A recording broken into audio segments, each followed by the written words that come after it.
ಪ್ರಿಯ ವೀಕ್ಷಕರೇ, ಇಂಡಿಪೆಂಡೆಂಟ್ ಸಂಗ್ರಾಮ್ ನ್ಯೂಸ್ಗೆ ಸ್ವಾಗತ. ನಾನು ಎಂಎಂ ನದಾಫ್. ಧಾರವಾಡ ಸಮಗ್ರ ಅಭಿವೃದ್ಧಿಗೆ ಸಾರ್ವಜನಿಕರು ಸಹಕಾರ ಬೆಂಬಲಿಸಿ. ಧಾರವಾಡ ಹುಬ್ಬಳ್ಳಿ ಮಹಾನಗರ ಪಾಲಿಕೆ ನೂತನ ಮಹಾಪೌರ ಈರೇಶ್ ಅಂಚಟಗಿರಿ ಇವರೊಂದಿಗೆ ಧಾರವಾಡ ಸಮಗ್ರ ಅಭಿವೃದ್ಧಿ ಯೋಜನೆ ರೂಪಿಸಲು ಸಾರ್ವಜನಿಕರು ಸಲಹೆ ಸೂಚನೆ ಸಹಕಾರ ಬೆಂಬಲ ನೀಡಬೇಕು ಎಂದು ಹೇಳಿದರು. ಅವರು ರೋಟರಿ ಪರಿವಾರ, ಇನ್ಹರ್ ವೀಲ್ ಸಂಸ್ಥೆ ಮತ್ತು ಮಕ್ಕಳ ಅಕಾಡೆಮಿ ಸಂಯುಕ್ತ ಆಶ್ರಯದಲ್ಲಿ ಧಾರವಾಡ ಅಭಿವೃದ್ಧಿ ಸಂವಾದ ಕಾರ್ಯಕ್ರಮವನ್ನು ಉದ್ದೇಶಿಸಿ ಮಾತನಾಡಿದರು.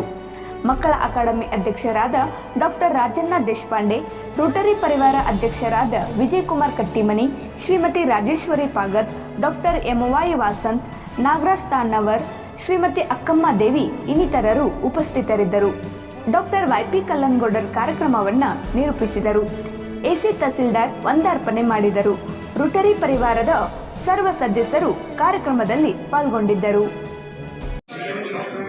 ಮತ್ತು ಮಕ್ಕಳ ಅಕಾಡೆಮಿ ಆಗಿರ್ತಕ್ಕಂಥ ಸನ್ಮಾನ ಶ್ರೀ ಈರೇಶ್ ಅಂಚಟಗಿರಿ ಅವರಿಗೆ ಸನ್ಮಾನ ಹಾಗೂ ಧಾರವಾಡ ಅಭಿವೃದ್ಧಿ ಕುರಿತು ಸಂವಾದ ಕಾರ್ಯಕ್ರಮ ಹಮ್ಮಿಕೊಳ್ಳಲಾಗಿದೆ. ರೋಟರಿ ಕ್ಲಬ್ ಧಾರವಾಡದವರು ನಮ್ಮ ಸಭೆಯನ್ನು ಪ್ರಾರಂಭಿಸಿದ ಈಗ ರೋಟರಿ ಶಿಷ್ಟಾಚಾರದಲ್ಲಿ ನಾವು ಕಾರ್ಯಕ್ರಮ ಆರಂಭಿಸಿದ್ದೇವೆ. ಮೊದಲಿಗೆ ರೋಟರಿ ಪರಿವಾರದ ಅಧ್ಯಕ್ಷರಿಗೆ ಕಾಲರ್ ಹಾಕೋದು. ರೋಟರಿ ನಾಗಸಮುದ್ರ ಅವರು ಕಾಲರ್ ಮಾಡೋದು.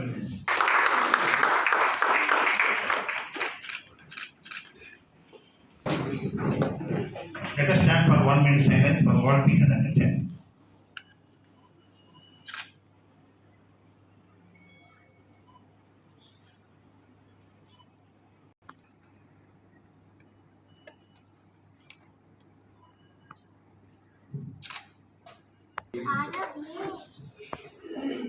Assistant Governor Dr. Kawan Deshpande ಅವರು ಕೂಡ ವೇದಿಕೆಯನ್ನು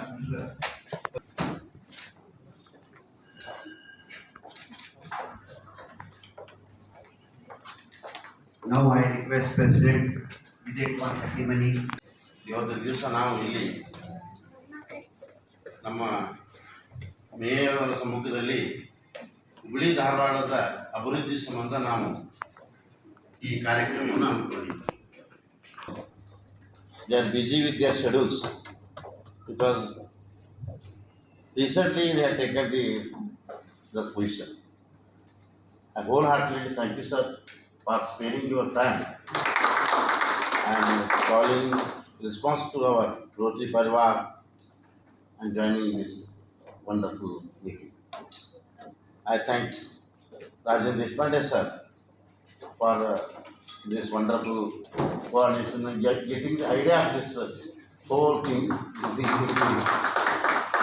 And I welcome you all for this unique and wonderful meeting. Thank you. Thank you.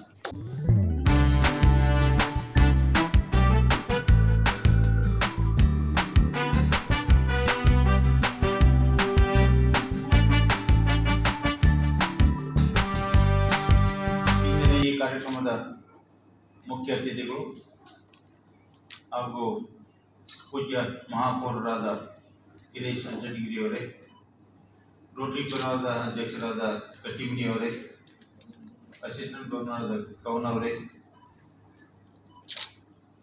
Inner wheel ಸಂಸ್ಥೆಯ ಅಧ್ಯಕ್ಷರಾದ ರಾಜೇಶ್ವರಿ ಪಾಗದ್ ಅವರೇ, ಇಂದಿನ ಮಹಾಪೌರರಾದ ಪೂರ್ಣ ಪಾಟೀಲ್ ಅವರೇ,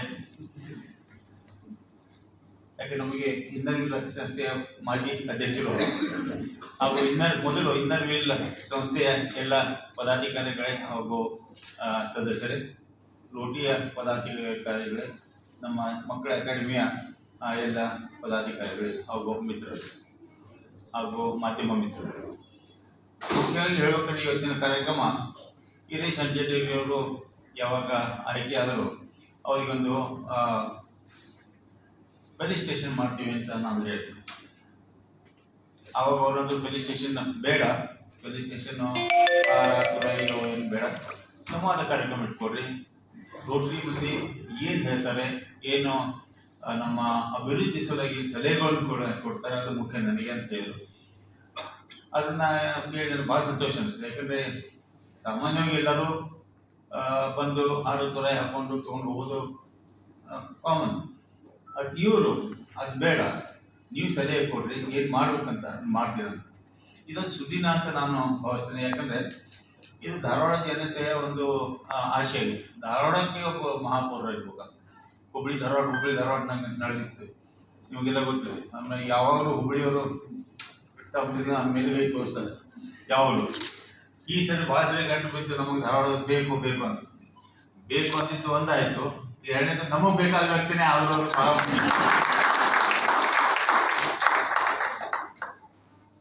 ಯಾಕಂದ್ರೆ ನನ್ನ ತಿಳುವ ಮಟ್ಟಿಗೆ ಗಿರೀಶ್ ಶೆಟ್ಟಿಯವರಿಗೆ ಎಲ್ಲರಿಗೂ ಪರಿಚಯ ಇದೆ. ಇಲ್ಲಿ ಕೂತಾಗಿ ನನ್ನ ತಿಳುವ ಮಟ್ಟಿಗೆ ಅವ್ರಿಗೆ ನಿಮ್ಮ ಪರಿಚಯ, ನಿಮಗೆ ಅವ್ರ ಪರಿಚಯ. ದ್ಯಾಟ್ ಈಸ್ ದಿ ಕಾಮನ್ನೆಸ್ ಇನ್ ಅಂತ ಅನಿಸ್ತದೆ. ಮುಖ್ಯವಾಗಿ ಹೇಳ್ಬೇಕಂದ್ರೆ ಗೊತ್ತಿದ್ದ ವ್ಯಕ್ತಿ, ಕೆಲಸ ಮಾಡುವ ವ್ಯಕ್ತಿ ಹಾಗೂ ಸಹಾಯ ಮಾಡುವ ವ್ಯಕ್ತಿ ಅಂತ ಹೇಳ್ಬೋದು. ಯಾರಿಗೆ ಏನು ತೊಂದರೆ ಇದ್ರೆ ಅವರು ಕಾರ್ಪೊರೇಟ್ ಇಲ್ಲದೆ ಇರಲಿ, ಸಾದಾ ಮನುಷ್ಯ ಇರಲಿ, ಆಲ್ವೇಸ್ ಹೆಲ್ಪ್ಫುಲ್. ನಾವು ಹಿಂದೆ ಚಂದಮಾಮದಲ್ಲಿ ಓದ್ತೀವಿ ಪರೋಪಕಾರಿ ಪಾಪಣ್ಣ ಅಂತ. ಈಗಿನ ಹುಡುಗರಿಗೆ ಗೊತ್ತಿಲ್ಲ. ಹಾಗೆ ಪರೋಪಕಾರಿ, that's what is thing. So ಈ ನಮ್ಮ ಪರಿವಾರ ಅಂದರೆ ರೋಟರಿ ಪರಿವಾರ. ನಾವು 7 ಕ್ಲಬ್, ರೋಟರಿ ಕ್ಲಬ್ ಮೇನು ಅಥವಾ ನಮ್ಮ ಕ್ಲಬ್ ಅಂದರೆ 20 ವರ್ಷದ ಹಳೆಯದು. Rotary Midtown, Rotary central, Rotary Belur, Rotary seven hills, Rotary heritage, Rotary prime. Correct ಮತ್ತೆ ಗೊತ್ತಿಲ್ಲ ನಾನು. ಇದನ್ನು ಬಿಟ್ಟು ಈ 7 ಕ್ಲಬ್ ಬಿಟ್ಟು ಇನ್ನಲ್ಲಿ ನಮ್ಮದು ಸಹ ಸಂಸ್ಥೆ ಹಾಗೂ ಮಕ್ಕಳ ಅಕಾಡೆಮಿ, ಇವರೆಲ್ಲರೂ ಕೂಡಿ ನಾವು ಇದನ್ನ ಒಂದು ಏನು ಸಂವಾದ ಕಾರ್ಯಕ್ರಮ ಮಾಡಿದ್ವಿ. ಇದರಲ್ಲಿ ನಾವು ಈಗಾಗಲೇ ನಮ್ಮ ಕಲ್ಯಾಣ್ ಗೌಡರು ಮತ್ತು ತಹಶೀಲ್ದಾರ್ ಅವರಿಗೆ ಸಾಕಷ್ಟು ಏನೋ ಅವ್ರಿಗೆ ಕೈ ಇಟ್ಟುವಂಥ ಬಾಂಡ್ ಅಡ್ಜಸ್ಟ್ ಮಾಡಿದೆ. ಈಗೇನಾಗ್ತದೆ ಈ ಇದರಲ್ಲಿ ಕ್ವಶನ್ ಎತ್ತೆತ್ತ ಕ್ವಶನ್ ಹೋಗ್ಬಿಡ್ತಾವೆ. ಅದ್ರ ಸಲ ನಾವು ಒಟ್ಟಿಗೆ ಏನು ಮಾಡಿದ್ವಿ, ನೀವು ಕ್ವಶನ್ಸ್ ಕಳಿಸ್ರಿ, ನಾವು ಸ್ಕ್ರೀನ್ ಮಾಡ್ತೀವಿ, ಅದನ್ನು ಎಡಿಟ್ ಮಾಡ್ತೀವಿ, ಅದನ್ನು ಕೇಳಿ ಆಮೇಲೆ ಅದನ್ನು ಓದ್ಬಿಟ್ಟು ಎಷ್ಟು ಆಗ್ತೋ ಅಷ್ಟು ಮ್ಯಾಕ್ಸಿಮಮ್ ಕೇಳಿ ಓದಿದ್ದು ಮಹಾಪೌರರಿಗೆ ನಾವು ಕೊಡ್ತೀವಿ. ಅದು ಏನು ಮಾಡಲಿಕ್ಕೋ ಅವ್ರು ನೋಡ್ಕೊಂಡು ಮಾಡ್ಲಿಕ್ಕೆ ಸಾಧ್ಯ ಅಂತ ನನಗೆ ಅನಿಸ್ತದೆ. ಆ ಪ್ರಕಾರ ನಾವು ಮಾಡಿ ಸಾಕಷ್ಟು ಕ್ವಶನ್ಗಳು ಬೇರೆ ಬೇರೆ ವಿಭಾಗದಿಂದ ಬೇರೆ ತಂದು ಬಂದಾಗ ಅವರೆಲ್ಲ ಮುಂದೆ ಹೇಳ್ತಾರೆ ಅಂತ ಹೇಳ್ಬಿಡ್ತಾರೆ. ಇನ್ನು ಇನ್ನೊಂದು ಮಾತು ಹೇಳ್ಬೇಕಂದ್ರೆ ಗಿರೀಶ್ ಶೆಟ್ಟಿಯವರು ಇದು ನಮ್ಮ ಮಹಾಪುರ ಎಕ್ಸ್ಪೆಕ್ಟೇಷನ್ ಭಾಳ ಆಗಿರುತ್ತೆ. ಬಾಕಿಯವ್ರು ಯಾರಾದ್ರೂ ಬೇರೆ ಮತ್ತು ಇವ್ರ ಕಡೆ ಇಷ್ಟು ಎಕ್ಸ್ಪೆಕ್ಟೇಷನ್ ಅದ ಎಲ್ಲ ಪ್ರತಿಯೊಬ್ಬರ ಕಡೆಯಿಂದ ನಮ್ಮ ವಿಚಾರ ಮಾಡಿಕೊಡ್ತಾರೆ. ಹೀಗಾಗಿ ಅವ್ರ ತಲೆ ಭಾಳ ಜಾಸ್ತಿ ಅಂತ ನನಗೆ ಅನಿಸ್ತದೆ. ಅದು ಒಂದೇ ವರ್ಷ ಇರೋದ್ರಿಂದ ಬಾದ್ರ ಸರ್ ನಾವು 1 ವರ್ಷ ಆದ್ಮೇಲೆ ಮತ್ತೆ ಅವ್ರಿಗೆ ಮುಂದುವರ್ಸ ಪರಿಸ್ಥಿತಿ ಬರ್ತದ ಗೊತ್ತಿಲ್ಲ. ಇನ್ನ ಒಂದೇ ಅಂದ್ರೆ ಈ ಕ್ವಶನ್ಸ್ ಒಂದು ಪಾರ್ಟು, ಸಲಹೆ ಇನ್ನೊಂದು ಪಾರ್ಟು. ನನ್ನ ವೈಯಕ್ತಿಕ ನಾನು ಹೇಳ್ಬೇಕಂದ್ರೆ ಯಾರೇ ಇಂಡಿವಿಜುವಲ್ ಪ್ರಶ್ನೆಗಳು ದಯಮಾಡಿ ಯಾರು ಕೇಳ್ಬಾರ್ದು ಅಂತ ನಾವು ಕೇಳಿದ್ದೇವೆ. ನಮ್ಮ ಮನೆಯೊಳಗೆ ಹೀಗಾಗಿದೆ, ನನ್ನ ರಸ್ತೆ ಮುಂದೆ ಹೀಗಾಗಿದೆ. ಜನರಲೈಸ್ ನಿಮ್ಮ ಜಾಗಕ್ಕೆ ಅಥವಾ ನಿಮ್ಮ ಝೋನ್ಗೆ, ನಿಮ್ಮ ಪರಿಸರದಲ್ಲಿ ಏನಾಗಿದೆ ಅದನ್ನು ಕೇಳಬೇಕು. ಹೊರತಾಗಿ ಇಂಡಿವಿಜುವಲ್ ದಯಮಾಡಿ ಕೇಳಿದ್ರು ಒಳ್ಳೆಯದಂತ ನಾನು ಅನಿಸಿದೆ. ನನ್ನ ಕಡೆಯಿಂದ ನಾನು ಕ್ವಶನ್ ಕೇಳೋದು ಮುಂಚೆ ಎರಡೇ ನನ್ನ ಇದು ಅಂದರೆ ಮಕ್ಕಳ ತಜ್ಞನಾಗಿ, ಮಕ್ಕಳ ಅಕಾಡೆಮಿಯ ತಜ್ಞನಾಗಿ, ಮಕ್ಕಳಿಗೆ ನಮ್ಮ ಧಾರವಾಡದಲ್ಲಿ ಸಾಕಷ್ಟು ಸವಲತ್ತುಗಳು ಇಲ್ಲ. ಹುಡುಗರಿಗೆ ಆಡಲಿಕ್ಕೆ, ಹುಡುಗರಿಗೆ ಮಾಡಲಿಕ್ಕೆ ಎಲ್ಲೆಲ್ಲಿ ಇಲ್ಲ. ಇಂದು ಅದು ಇದು ಮಾಡಿದ್ರು ನಮ್ಮ ಡಿ ಸಿ ಅವರು ಯಾವುದು ಬೆಂದ್ರೆ ಇದ್ರ ಮುಂದೆ ಅದು ಹಾಳಾಗ್ಬಿಟ್ಟು, ಅದು ಹಾಳಾಗಿದೆ. ಎಲ್ಲಿ ಹೋಗಿ ಆಟ ಆಡುವಂಗಿಲ್ಲ. ಒಂದು 2 ಪಾರ್ಕ್ ಅವ, ಅವ್ರ ಮುಂದೆ ಬರ್ತಾವೆ. ಹೆಂಗೆ ಪಾರ್ಕ್ಗಳು ಡೆವಲಪ್ ಮಾಡೋದು, ಮಕ್ಕಳಿಗೆ ಚಿಲ್ಡ್ರನ್ ಫ್ರೆಂಡ್ಲಿ ಪಾರ್ಕ್ ಹೆಂಗೆ ಮಾಡ್ಲಿಕ್ಕೆ ಸಾಧ್ಯ, ಅದನ್ನು ಎಷ್ಟು ಮಟ್ಟಿಗೆ ಮಾಡ್ಲಿಕ್ಕೆ ಸಾಧ್ಯ, ಹೇಗೆ ಮಾಡ್ಲಿಕ್ಕೆ ಸಾಧ್ಯ, ಅದು ನಾವು ಡಿಸ್ಕಷನ್ದಲ್ಲಿ ಮಾಡ್ಬೋದು. ಇದು ಒಂದೇದು. ಎರಡನೇದು ನ್ಯೂಟ್ರಿಷನ್ ನಮ್ಮ ಪದವಿನಲ್ಲಿ ಬರ್ತದಿಲ್ಲ ಗೊತ್ತಿಲ್ಲ. ಅಪೌಷ್ಟಿಕತೆ ನನ್ನ ಪ್ರಕಾರ ನಿಮ್ಮ ಆಳ್ವಿಕೆಯಲ್ಲಿ ಒಂದು ಮಗುವು ಅಪೌಷ್ಟಿಕತೆಯಿಂದ ನ್ಯೂಟ್ರಿಷನ್ನಿಂದ ಬಳಲಾರ್ದಂಗೆ ನಾವು ನೋಡ್ಬೋದು. ನಾವು ಈ ಒಂದು ಎಕ್ಸರ್ಸೈಸ್ ಮಕ್ಕಳ ಕಡೆ ಮಾಡಿದ್ದೀವಿ. ಇದ್ದ 70-72 ಸಿವಿಯರ್ಲಿ ನ್ಯೂಟ್ರಿಷನ್ನ ನಾವು ಹೊರತಾ ಇದ್ದೀವಿ. ನೀವು ಆಗಲಿ, ಕಮಿಷನರ್ ಆಗಲಿ, CEO ಆಗಲಿ, DC ಆಗಲಿ ಎಲ್ಲರೂ ಕೂಡಿ ಇದನ್ನು ಮನಸ್ಸು ಮಾಡಿದರೆ Dharwad is a city without any malnourished children. And Dharwad is a city, beautiful city where children can enjoy their life. And in each ward, ಹೀಗೆ ಈ ಒಂದು ಭಾವನೆಯನ್ನು ಇಟ್ಕೊಂಡು ಮತ್ತೊಮ್ಮೆ ತಾವು ನಿಮ್ಮ ಅಮೂಲ್ಯ ಸಮಯವನ್ನು ನಮಗೆ ಕೊಟ್ಟಿದ್ದೀರಿ. ನಮ್ಮ ಜನ ಸಾಕಷ್ಟು ಕ್ವಶನ್ ಮಾಡಿದ್ದಾರೆ. ಜಾಸ್ತಿ ಸಮಯ ಅದರಲ್ಲಿ ತೆಗೆಯೋಣ ಅಂತ ಅನಿಸ್ತದೆ. ಇನ್ನು ಈ ಪೊಲೀಸ್ ಸ್ಟೇಷನ್ ಇಲ್ಲೇ ಇಲ್ಲ ಅಂದ್ರೆ ಹೇಗಿದೆ ಅಂತ ನಮ್ಮ ಜನ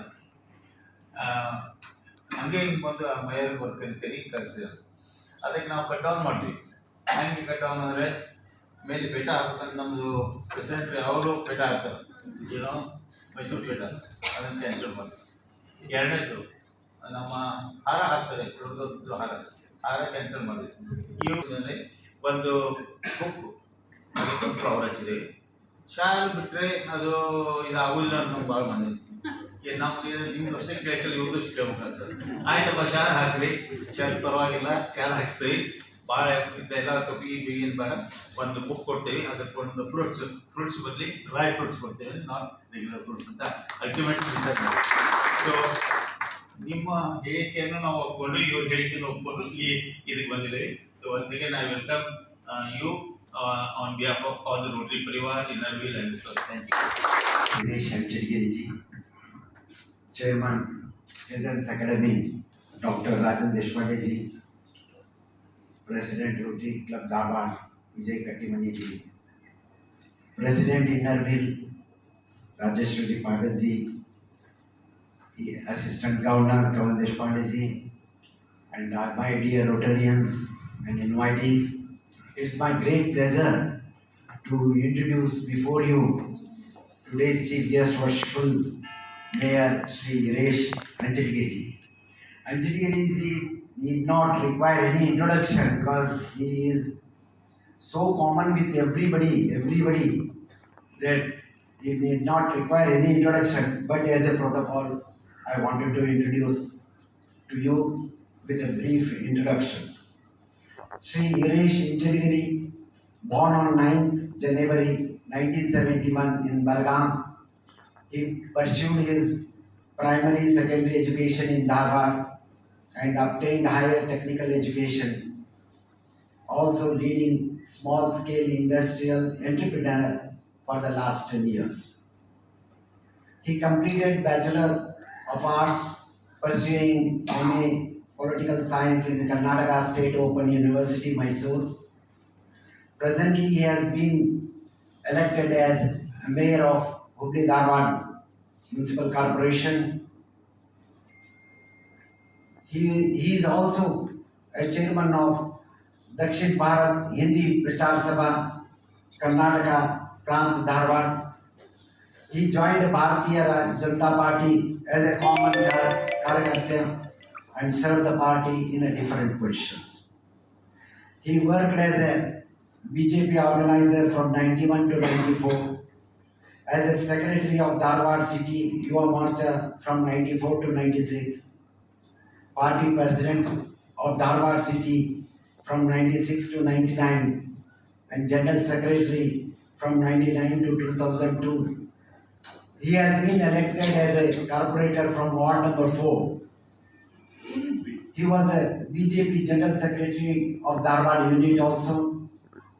During the year 2007, he played an active role in winning the corporation election and securing a highest lead margin from Ward number 5 HDMC with a BJP ticket.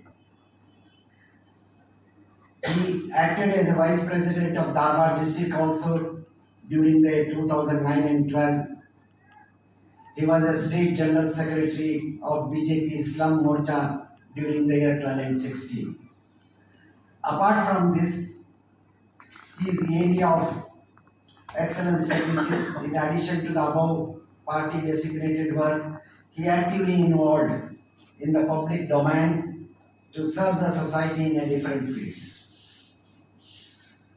He was a life member of Karnataka Vidyavardhak Sangha, Ulvi Channabasweshwar Temple, Lingayat Vidyavardhaka Sangha, Karnataka Vidyavardhaka Sangha Dharwad. And he was a founder member of Fabricator Association of Dharwad City. Functioned as a member of Steel Consumer Council of Minister of Steels and Government Steels of Government of India, New Delhi. He is also member Board of Management for Karnataka Veterinary, Animal and Fishery Science University, Bidar. Nominated by His Excellence Governor of Karnataka from 2014 to 20. He was awarded with the District Youth Award 2004 by the Nehru Yuva Kendra, Government of India, New Delhi, for rendering the social service under Srimati Ningamma S. Hubar Education and Research. He has number of honors for his name, to name a few. He was a former General Secretary, Akhila Bharatiya Veerasaiva Mahasabha, Hubballi Dharwad Mahanagara, Vice President of Lingayat Nekar Samaj, Board of Director Dharani Urban Saurabh Sahakari Nimitta Dharwad, President Om Sai Sports Club Dharwad, affiliated by State Hockey Association for the past 15 years, Vice President District Olympic Association, affiliated by State Olympic Association for the past several years, Vice President District Handball Association Dharwad, affiliated by State Handball Association, Trustee Banashankari Agro Farms Dharwad, Vice President in Grameen Mahila Muttu Makkala Kaushalya Abhivrudhi Samiti since 2013. Through this organization, several programs were taken up, such as women empowerment, awareness, and in pursuing dropout children to join to the school. Worthy of his contributions. Sri Anjagiri is an academician keen on addressing the critical issue of leadership on the infrastructure development. His area of expertise includes adopting leadership, performance leadership, leadership of social sector. He has been arranging meetings, lectures, talks, discussions, seminars, symposiums, conferences, competitions among youth.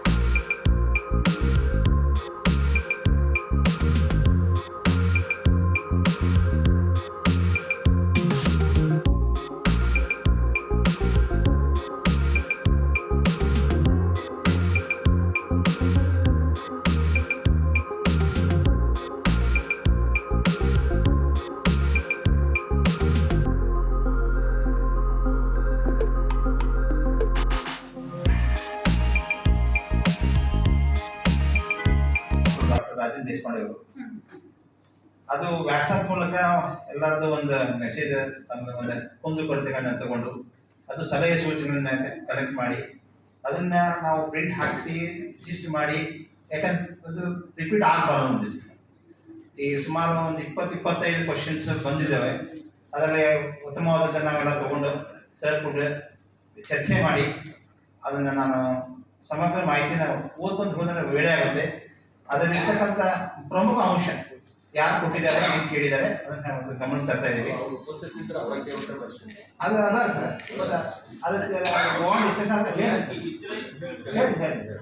ಈಗ ಮೊದಲನೇ ಬಂದ ಪ್ರಶ್ನೆ ಸುಮಾರು 20 ನಾವು select ಮಾಡಿದ್ದೀವಿ. ಮೊದಲನೇದಾಗಿ ನಗರಾಭಿವೃದ್ಧಿ ಪ್ರಾಧಿಕಾರ ಬಡಾವಣೆ ಶ್ರೀನಗರ ಧಾರವಾಡ, ಅದರ ಒಂದು ಡಾಕ್ಟರ್ ಎಸ್ ಟಿ ನಂದಿಗೌಡ ಸರ್ ಒಂದು ಪ್ರಿಂಟೆಡ್ ರೂಪದಲ್ಲಿ ಕೊಟ್ಟಿದ್ದಾರೆ. ಅವರು ಒಂದು ಮಾನ್ಯ ಶ್ರೀಮತಿ ಚಂದ್ರಕಲಾ ಕೊಡಬಾಗಿ 10ನೇ ವಾರ್ಡಿನ ಕಾರ್ಪೊರೇಟರ್ ಹುಬ್ಬಳ್ಳಿ ಧಾರವಾಡ ಮಾಡ್ತಾರೆ ಅವ್ರ ಮುಖಾಂತರ. ಇದು ಶ್ರೀನಗರ ಬಡಾವಣೆ ಅಸ್ತಿತ್ವಕ್ಕೆ ಬಂದು 40 ವರ್ಷ ಆಗಿದೆ. ಅದರಲ್ಲಿ ಅವರು ಪ್ರಮುಖವಾಗಿ ಮತ್ತು ಎಲ್ಲರ ಪ್ರಶ್ನೆಗಳು ಕೂಡ ಯಾವುದೇ ಭಾಗ ಇದ್ದರೂ ಯಾವುದೇ ವಾರ್ಡ್ಗೆ ಕೂಡ ಒಂದು ಡ್ರೈನೇಜು, ಅದು ಅಂಡರ್ಗ್ರೌಂಡ್ ಡ್ರೈನೇಜು ಮತ್ತು ಸಿಮೆಂಟ್ ರೋಡು ಆಗಿದೆ ಅಥವಾ ಆಗಿದ್ದ ಮೇಲೆ ಪರಿಣಾಮ ಹೀಗೆಲ್ಲ ಕೇಳಿದ್ದಾರೆ. ಡಾಂಬರೀಕರಣ ಸೌಲಭ್ಯ ಮತ್ತು ಗಟಾರಗಳ ರಿಪೇರಿ ಮೇಲೆ ಮೇಲೆ ಆಗ್ತಾ ಇದೆ. ಈ ಒಂದು ಬಡಾವಣೆಯಲ್ಲಿ ಅವರು ವಿಶೇಷವಾಗಿ ಕೇಳಿದಂದ್ರೆ 2 ಶಾಪಿಂಗ್ ಕಾಂಪ್ಲೆಕ್ಸ್ ಅದಾವು ಮತ್ತು ಡ್ರೈನೇಜ್ ಟ್ಯಾಂಕ್ ಮೀಸಲಿಟ್ಟಿದ ಜಾಗ ಇದೆ. ಆದ್ರೆ ಅದು ಖಾಲಿ ಬಿದ್ದಿದ್ದಕ್ಕೆ ಅಲ್ಲಿ ಬಹಳಷ್ಟು ಗಲೀಜು ಆಗ್ತಾ ಇದೆ. ಈ ಹಿನ್ನೆಲೆಯಲ್ಲಿ ಅದನ್ನ ಪರಿವರ್ತಿಸಿ ಒಂದು ಓಪನ್ ಜಿಮ್ ಮತ್ತು ಒಂದು ಸಾರ್ವಜನಿಕ ಗ್ರಂಥಾಲಯ ನಿರ್ಮಿಸಬೇಕು ಅಂತ ಕೇಳ್ಕೊಂಡಿದ್ದಾರೆ. ಈ ಬಡಾವಣೆಯಲ್ಲಿ 2 ಮಹಾಲಯ ಅಂದ್ರೆ ಶಿವಾಲಯ ಮತ್ತು ಶ್ರೀ ಸಿದ್ಧಿವಿನಾಯಕ ದೇವಸ್ಥಾನ ಅದಾವು. ಆ ದರ್ಶನಕ್ಕೆ ಬರ್ತಕ್ಕಂಥ ಜನರಿಗೆ ಅಲ್ಲಿ ಒಂದು ಮೂತ್ರದ ವ್ಯವಸ್ಥೆ ಹೋಗ್ಲಿಕ್ಕೆ ಸುತ್ತಲೂ ಎಲ್ಲಿಯೂ ಇಲ್ಲ. ನಗರೀಕರಣ ಆಗಿದ್ದ ಹಿನ್ನೆಲೆ ಬಹಳಷ್ಟು ವಯಸ್ಸಾದ ತೊಂದರೆ ಆಗ್ತದೆ ಅಂತ ತಿಳ್ಕೊಂಡು ಆ ಬಡಾವಣೆಯಲ್ಲಿ ಇರ್ತಕ್ಕಂಥ ಒತ್ತು ಬಾವಿ ಪಕ್ಕದಲ್ಲಿ ಇರ್ತಕ್ಕಂಥ ಆ ಸ್ಥಾನದಲ್ಲಿ ಅದು ಮುಂತಾದ ವ್ಯವಸ್ಥೆ ಮಾಡಿಕೊಡ್ಬೇಕು ಅಂತ ಹೇಳಿ ಮತ್ತು ಸುಸಜ್ಜಿತವಾದಂತಹ ಒಂದು ಸ್ಮಶಾನವನ್ನು ಕೂಡ ತಾವು ನಿರ್ಮಿಸಬೇಕು ಈ ದಿಶೆಯಲ್ಲಿ ಅಂತ ಅವ್ರದ್ದು ಒಂದು ಬೇಡಿಕೆ ಕೊಟ್ಟಿದ್ದಾರೆ.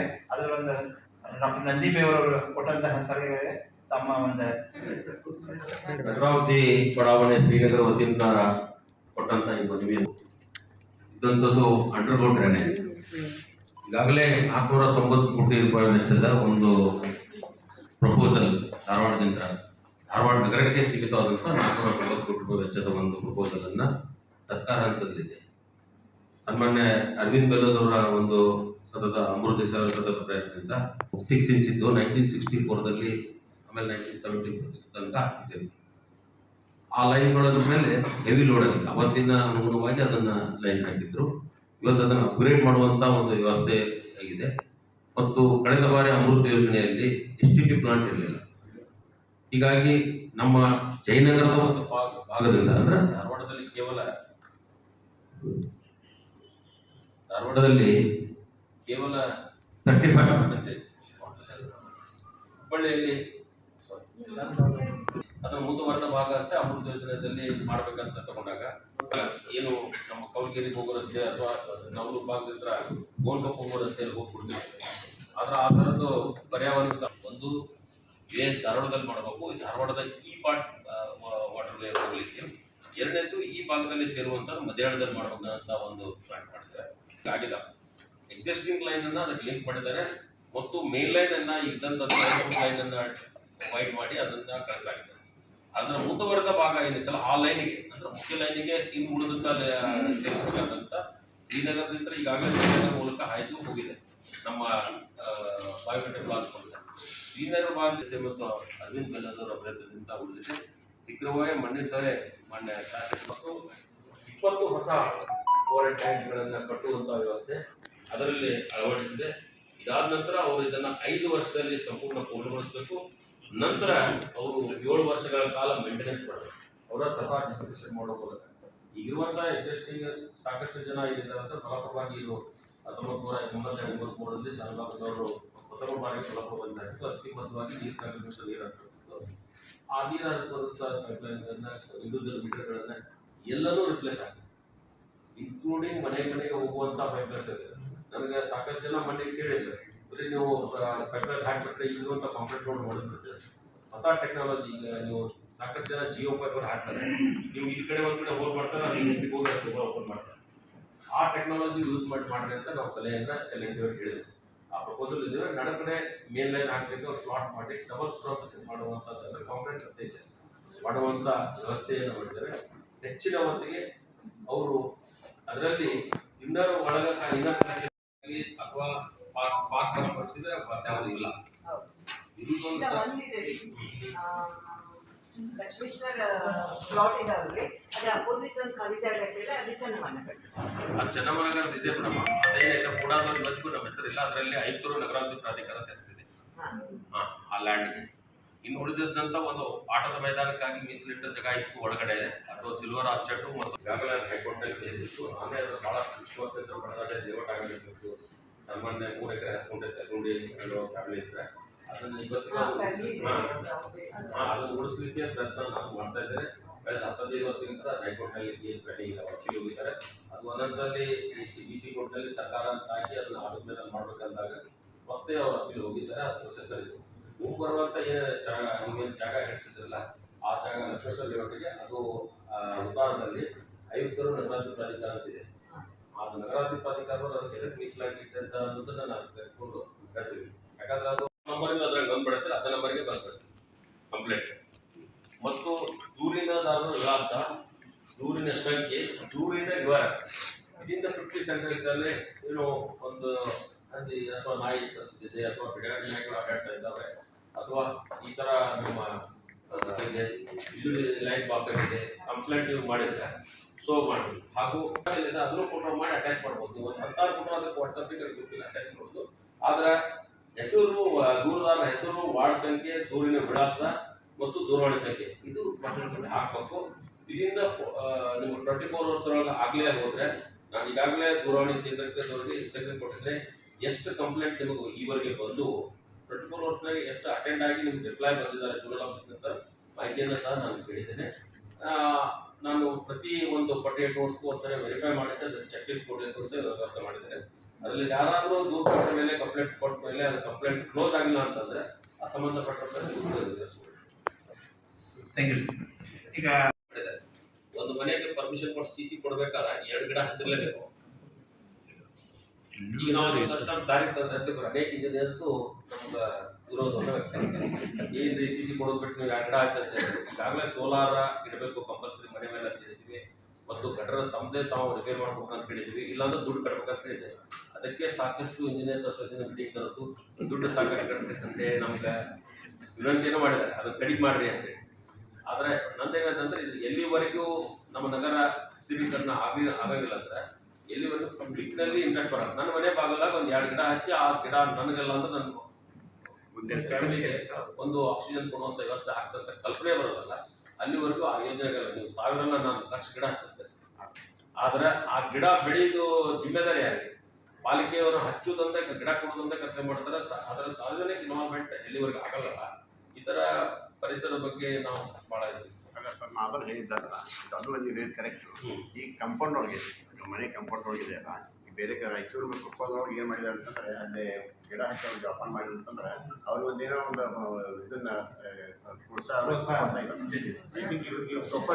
ಪರಿಸರ ಬಗ್ಗೆ ಸಾಕಷ್ಟು ಸ್ಥಳೀಯ ಪರಿಸರವಾದಿಗಳನ್ನು ಮಾಡ್ತಾ ಇದ್ದಾರೆ ಮತ್ತು ಗಿಡ ಕಟ್ಟಲಿಕ್ಕೆ ಸಾಕಷ್ಟು ಪ್ರತಿರೋಧಗಳು ಆಗ್ತದೆ. ಫಾರ್ಮಿಂಗ್ ಮಾಡಿ ಬಿಟ್ಬಿಡ್ಬೇಕು ಮತ್ತು ಅದನ್ನ ಗಿಡ ಕಡಿಬಾರ್ದು ಮಾಡ್ತಾರೆ.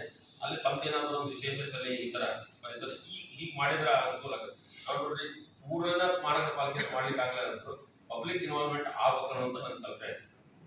ನಾನು ನನ್ನ ಮನೆ ಭಾಗದಾಗ ಗಿಡ ಬೇಡ, ನನ್ನ ಮನೆ ಮೇಲೆ ಎಲೆಕ್ಟ್ರಿಕಲ್ ಕಂಬ ಬೇಡ, ನನ್ನ ಭಾಗದಾಗ ಒಂದು CD ಬೇಡ ಅನ್ನುವಂಥ ಬಹಳ ಜನರಿಗೆ ಇದೆ. ಅದನ್ನೇ ವಿರೋಧ ಮಾಡಿ ಕೋರ್ಟ್ನಲ್ಲಿ ಈಗ ಆಯ್ತದೆ 100 ಕೇಸ್ಗಳು ಪೆಂಡಿಂಗ್. ಅದಕ್ಕೆ ಸಿಕ್ಕಾಪಟ್ಟೆ ತಮ್ಮ ಟ್ಯಾಕ್ಸ್ ಬಂದಂತ ಹಣ ಖರ್ಚು ಮಾಡ್ತಾ ಇದ್ದರು ಕೆಲವರು. 1500 ಕೆಪಾಸಿಟಿ ಅದ, 1500 ಕೆಪಾಸಿಟಿ ಒಂದು ಸೀಟಿಗೆ ಕಮ್ಮಿ 20 ರೂಪಾಯಿ ಆಗಬೇಕು. 15,000 1500 ಮಲ್ಟಿಪ್ಲೈ. ಈ ರೀತಿ ಸಾಂಸ್ಕೃತಿಕ ಚಟುವಟಿಕೆಗಳಿಗೆ ಆ ರೀತಿ ಅಪೇಕ್ಷೆಗಳನ್ನ ಮಾಡಿದ್ರೆ ಆಗುವುದೇ ಇಲ್ಲ. ಇದು ಒಂದು ಸರ್, ಇದು ಸಾಂಸ್ಕೃತಿಕ ಚಟುವಟಿಕೆ ಬಗ್ಗೆ ಒಂದು ನೀಲನಕ್ಷೆ ಮಾಡ್ಕೋಬೇಕು. ಅದಕ್ಕೆ ಸಂಬಂಧಪಟ್ಟ ಕಮಿಟಿಗಳನ್ನ ನೀವು ಮಾಡ್ಕೋಬೇಕು. ಎರಡನೆಯದ್ದು ನನಗೆ ಅನಿಸಿದ್ದು, ದಯವಿಟ್ಟು ನೀವು 87 ವಾರ್ಡ್ಗಳನ್ನ 87 ದಿನದ 82 ವಾರ್ಡ್ಗಳನ್ನ ಈಗಾಗಲೇ ಒಂದಿಷ್ಟು ದಿವಸಗಳು ಹೋಗ್ಯಾವ ಸರ್. ಒಂದು ಓಪನ್ ಜೀಪ್ನೊಳಗೆ ಅಲ್ಲಿಯ ಕಾರ್ಪೊರೇಟರ್ ಕರ್ಕೊಂಡು ದಯವಿಟ್ಟು ಎಲ್ಲ ಸಣ್ಣ ಪುಟ್ಟ ರೋಡ್ಗಳನ್ನ ನೀವು ನೋಡುವುದು ಬೇರೆ, ನೀವು ಕೊಡುವುದು ಬೇರೆ. ಯಾಕಂದ್ರೆ ಕೆಲವೊಬ್ರು ನನ್ನ ಮನೆ ಮುಂದೆ ಗಿಡ ಬೇಡ, ನನ್ನ ಮುಂದೆ ಇರ್ತದೆ, ಇವು ಹಿಡನ್ ಅಜೆಂಡಾಗಳು ಇರ್ತಾವ, ಅದು ಬೇಡ. ನನಗೇನು ಅನಿಸ್ತದ, ನೀವು ಓಪನ್ ಜೀಪ್ನೊಳಗೆ ಕಾರ್ಪೊರೇಟರ್ನ ಕರ್ಕೊಂಡು ಅವ ಯಾವುದೇ ಪಕ್ಷದವ ಇರಲಿ, ಯಾಕಂದ್ರೆ ಅವರು ಆಳುವ ಪಕ್ಷದವರು ಅಲ್ಲ. ನಾನು ಹೀಗಾಗಿ ಅದಕ್ಕೆ ನಮಗೆ ಚಿಂತೆ ಏನು ಅಂತಂದ್ರೆ, ಈ ಬೇರೆ ಪಕ್ಷದವರಿದ್ದರೆ ಇವ್ರು ಎಷ್ಟರ ಮಟ್ಟಿಗೆ ಇದಕ್ಕೆ ಜಾಸ್ತಿ ಮಾಡ್ಬೇಕು ನೀವು. ಇದು ನನಗೆ ಅನಿಸಿದ್ದು. ಆಳುವ ಪಕ್ಷದವ್ರಿಗೆ ಏನೇನೋ ನೋಡ್ಕೋತಿರ್ತಾರ. ಹಂಗ ದಯವಿಟ್ಟು ಬೇರೆ ಬೇರೆ ಪಕ್ಷದವ್ರಿಗೆ ನಾನು ಕೇಳಲಿಕ್ಕೆ ಹೋದಾಗ ಏನಾದ್ರು ಗೊತ್ತ, ನಮ್ಗೇನ್ರಿ ನೀವ್ಯಾರು ಓಟ್ ಹಾಕ್ತೀರಿ, ನಮಗೆ ಓಟ್ ಹಾಕೋ ಮಂದಿನ ಬೇರೆ ಅಂದ್ಬಿಟ್ರು. So this is the problem. ಇದು ಕಾರ್ಪೊರೇಟರ್ ಬಾಯಿಂದ ಬಂದದ್ದು ಸರ್.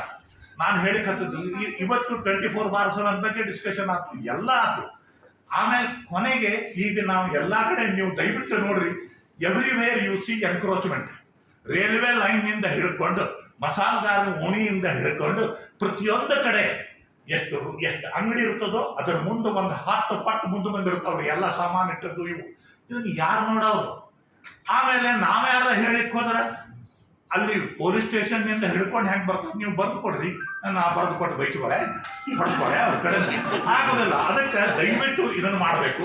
ಆಮೇಲೆ ನಿಮ್ಮ ಸಾರ್ವಜನಿಕ ಶಿಕ್ಷಣ ಇಲಾಖೆ, ನಿಮ್ಮವೇನು ಕಾರ್ಪೊರೇಷನ್ ಸ್ಕೂಲ್ಸ್ ಅವಲ್ಲ ಸ್ವಾಮಿ, ನಾಮಿಂಗ್ಟನ್ ಸ್ಕೂಲ್ ಒಂದ ಅಲ್ಲ, ಇಲೆಕ್ಟ್ರಾನಿಕ್ ಕ್ಲಾಸ್ ರೂಮ್ ಮಾಡ್ಲಿಕ್ಕೆ ಇಷ್ಟವಲ್ಲ ಸ್ಮಾರ್ಟ್ ಸಿಟಿ ಒಳಗ. ಆದ್ರೆ ಅದನ್ನು ಯಾವುದೂ ಮಾಡಲಿಲ್ಲ, ಅದ ಬೆಳಗಾವಿಯವರು ಮಾಡಿದ್ರು. ಆದ್ರೆ ಇಲ್ಲಿ ಧಾರವಾಡದ ಶಾಲೆಗಳಿಗೆ ಎಲ್ಲಿ ಶಿಕ್ಷಣ ಹೆಚ್ಚು ಇಂಪಾರ್ಟೆಂಟು, ನಾಮಿಂಗ್ಟನ್ ಶಾಲೆ ಒಳಗೆ ಏನದ ಅನ್ನೋದು ನಮಗೂ ಗೊತ್ತದೆ. ನಾನು ಹುಬ್ಬಳ್ಳಿಯವು ಇರ್ಲಿಕ್ಕಿಲ್ಲ, ಅದರ ನಾಮಿಂಗ್ಟನ್ ಸ್ಕೂಲ್ ನನ್ಗೆ ಗೊತ್ತದೆ.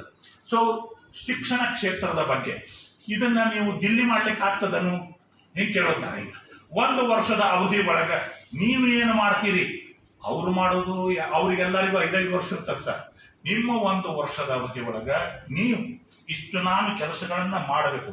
ಡೈಲಿ ನೀವು ಅಂದ್ರೆ ಈ ಮನ್ ಕಿ ಬಾತ್ ಗತಿ ನೀವು ಕಾರ್ಪೊರೇಷನ್ನಿನ ಎಲ್ಲ ಪ್ರಜೆಗಳನ್ನ ಉದ್ದೇಶಿಸಿ ನೀವು ಯಾವುದೋ FM ಸ್ಟೇಷನ್ನಿಂದಾಗಲಿ ಎಲ್ಲಿಂದರಾಗಲಿ ನೀವು ಮಾಡುವ ಕೆಲಸಗಳ ಬಗ್ಗೆ ಹೇಳುವಂಥದ್ದು ಸರ್.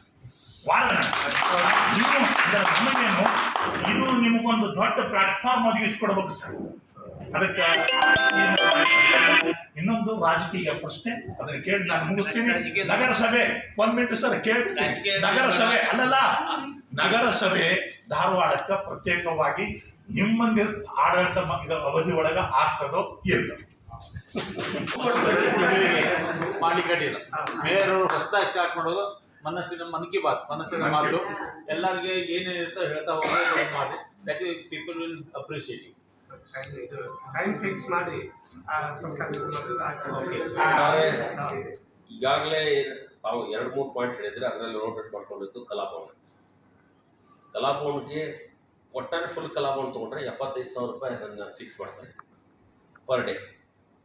ಮೈದಾನ ತೊಗೊಂಡ್ರೆ ಒಂದ್ಸರಿ ನಾನು ಕಂಟಿನ್ಯೂ ಮಾಡಿದ್ರೆ ಅದು ತಪ್ಪಿತ್ತಂದ್ರೆ ನಾನು ಪಾಲಿಕೆ ಅಧಿಕಾರಿಗಳಿಂದ ರೆಟಿಫೈ ಮಾಡ್ತೀನಿ. ನನ್ನ ಗಮನಕ್ಕೆ ತಂದಿತ್ತು 75,000 ರೂಪೀಸ್ ಪೂರ ಕಲಾಭವನ್ನ ಬಳಕೆ ತೊಗೊಂಡಿದ್ದಾರೆ. ಅದು ಒಳಗಡೆ ಮೇಲ್ಗಡೆ ಫಾಲ್ ಸೀಲಿಂಗ್ ಮಾಡಿ ಮೊದಲು ಏನಾಯಿತು ಪಾಲಿಕೆಯಿಂದ ಕಾಮಗಾರಿ ತಗೋಬೇಕಂತ ಅದು ಸರ್ಕಾರದ ಅನುದಾನ ಬರ್ತದೆ. ಸರ್ಕಾರ ಅನುದಾನ ಕೆಳಗಡೆ ಒಂದು ನೋಟ್ ಹಾಕಿದ್ರು, ಇದನ್ನು ನಿರ್ಮಿತಿ ಕೇಂದ್ರದಿಂದ ಕಾಮಗಾರಿ ತಗೋಬೇಕು. ನಿರ್ಮಿತಿ ಕೇಂದ್ರದವ್ರು ಅದನ್ನು ಒಟ್ಟು ಪಾಲಿಕೆಗೆ ಅದನ್ನು ನಮ್ಮ ಅಸೆಟನ್ನು ನಮಗೆ ತೋರಿಸ್ದೇನೆ ರಿನ್ಯೂವೇಷನ್ ಹೆಸರಿನಲ್ಲಿ ತಮಗೇನು ಮನಸ್ಸಿಗೆ ಬಂತು ಅದನ್ನು ಮಾಡ್ಕೊಂಡು ಹೋಗ್ಬಿಟ್ರು. ಅಂದ್ರೆ ಡೆಕೋರೇಟಿವ್ ಐಟಮ್ ಮುಂದ್ಗಡೆ ಒಂದು ದೊಡ್ಡ ವಾಲ್ ಕಟ್ಕೆಸ ಅದನ್ನು ಶೋಪೀಸ್ ಮಾಡಿ ಅದಕ್ಕೆ 1 ಕೋಟಿ ರೂಪಾಯಿ ಖರ್ಚು ಮಾಡಿ ಅದು ತೋರಿಸಿ ಹೋಗ್ಬಿಟ್ರು. ಅದ ನಂತರ ಈಗ 2ನೇ ಹಂತದಲ್ಲಿ ಕಡಪ ಮೈದಾನದ ಮೈದಾನನೂ ಅಷ್ಟಾಗ ಭಾಳ ಚಿಕ್ಕದಾಗಿ ಉಳಿದಿದೆ. ಮೊದಲು ಅಂತ ಸಾವಿರ ನಮ್ಮ ಜಗನ್ನಾಥ ಜೋಶಿ ಇದ್ದಾಗ ಅಲ್ಲೇ ಸ್ಪೀಚ್ ಮಾಡ್ತಿದ್ರೆ ಅಲ್ಲೇ ಒಂದು 20-25,000 ಜನ ಸೇರ್ತಿದ್ರು ಅಂತ ನಮಗೆಲ್ಲ ಹಿರಿಯರು ಹೇಳ್ತಾರೆ. ಇವತ್ತು ಆ ಸ್ಥಿತಿ ಇಲ್ಲ. ಅದಕ್ಕೆ ನಾನು ಮೊನ್ನೆ ಪಾಲಿಕೆ ಅಧಿಕಾರಿಗಳಿಗೆ ಹೇಳ್ತೇನೆ, ಒಂದು 5 ಕೋಟಿ ರೂಪಾಯಿ ವೆಚ್ಚದಲ್ಲಿ ಯಾವ ಥರ ಈ ಕಂಪೌಂಡ್ ವಾಲ್ಗಳ ರೀತಿ ಮೇಲೆ ವಿಧಾನಸೌಧ ಮುಂದ್ಗಡೆ 2 ಫುಟ್ ವಾಲ್ ಮುಂದ್ಗಡೆ 8 ಫುಟ್ ಗ್ರಿಲ್ ಇದೆಯಲ್ಲ ಆ ಥರ ಮಾಡಿಕೊಂಡು ಒಳಗಡೆ ಡಿಸ್ಪ್ಲೇ ಆಗಬೇಕು ಮತ್ತು ಪೆವರ್ಸ್ ಹಾಕಿ ಜನ ನಿಲ್ಲುವಂಗೆ ಆಗಬೇಕು. ಮತ್ತೊಂದು ಚಿಕ್ಕ ಚಿಕ್ಕ ಟ್ರೀಗಳನ್ನು ನಿರ್ಮಿಸುವ ಮೂಲಕ ಅದನ್ನು ಒಂದೇ ಲೆವೆಲ್ ಆಗಿ ಆ ನೀರು ಹರಿದು ಬಂದ ಈಗ ನೀವು ಮಳೆಗಾಲದಾಗ ಅಲ್ಲಿನೂ ಕಾರ್ಯಕ್ರಮ ಮಾಡೋಕ್ಕಾಗಲ್ಲ ಮಾಡುವಂಥ ವ್ಯವಸ್ಥೆ ಆಗಬೇಕು. ಮತ್ತು ಇನ್ನರ್ ಸೈಡ್ನಾಗ ಒಂದು ಸಣ್ಣ ಪುಟ್ಟ ಕಾರ್ಯಕ್ರಮಕ್ಕಾಗಿ ಒಂದಿಷ್ಟು ತನ್ನ ಬೇಕಂತ ಹೇಳಿದ್ದಾರೆ. ಅದು 5 ಕೋಟಿ ರೂಪಾಯಿ ವೆಚ್ಚದಾಗ ನಾನು ತುರ್ತಾಗಿ ತೊಗೊಳ್ಳಿಕ್ಕೆ ಅವ್ರಿಗೆ ಆಗಲೇ ಹೇಳಿದ್ದೇನೆ. ಅದರ ನೀತಿ ಸಂಹಿತೆ ಇರುವುದರಿಂದ ಅದು ಮಾತಾಡಬೇಡ್ರಿ ಅಂತ ಹೇಳಿದ್ದಾರೆ. ಅದಾದ ತಕ್ಷಣ ಧಾರವಾಡದಲ್ಲಿ ಆ ಕಲಾಭವನ ಆವರಣ ನಾವು ಇದ್ದಿದ್ದು ಅಂತ ಇದರಿಂದ 6 ಮಂತ್ ಟಾರ್ಗೆಟ್ ಟೈಮ್ದಲ್ಲಿ ಮಾಡ್ತೀವಿ. ಇನ್ನು ಉಳಿದಿರೋದು 50,000 75,000 ಹೇಳ್ತಾರೆ. ನಾನು ಕೇಳ್ತೇನೆ, ನಿಮ್ಗೆ KB ಬಿಲ್ ನಾವು ತುಂಬ್ತೇವೆ, ಉಳಿದ ಮೈನರ್ ಮೇಂಟೆನೆನ್ಸ್ ಬಂದರೂ ನಾವು ಮಾಡ್ತೇವೆ. ಯಾರಾದರೂ ಅದರ ಸುಪ್ರೈಸ್ ಯಾಕೆ ಅದಕ್ಕೆ ಒಂದು ಕಲಾಭವನ ಉಪಯೋಗ ಮಾಡಲಿಕ್ಕೆ ನಮಗೆ ಮೇಂಟೆನೆನ್ಸ್ ಕಾಸ್ಟ್ ಸಿಕ್ಕಾಪಟ್ಟೆ ಬರ್ತಾಯಿದೆ. ಅದಕ್ಕೆ ಟ್ಯಾಕ್ಸ್ ಇಲ್ಲ ಇದಿಲ್ಲ ಅಂತಲ್ಲ, ಆದರೆ ಜನನೂ ಬರಬೇಕು. ದೊಡ್ಡ ದೊಡ್ಡ ಕಾರ್ಯಕ್ರಮಗಳು ಮಾತ್ರ ಅವ್ರಿಗೆ ಹಾಕಿತ್ತು.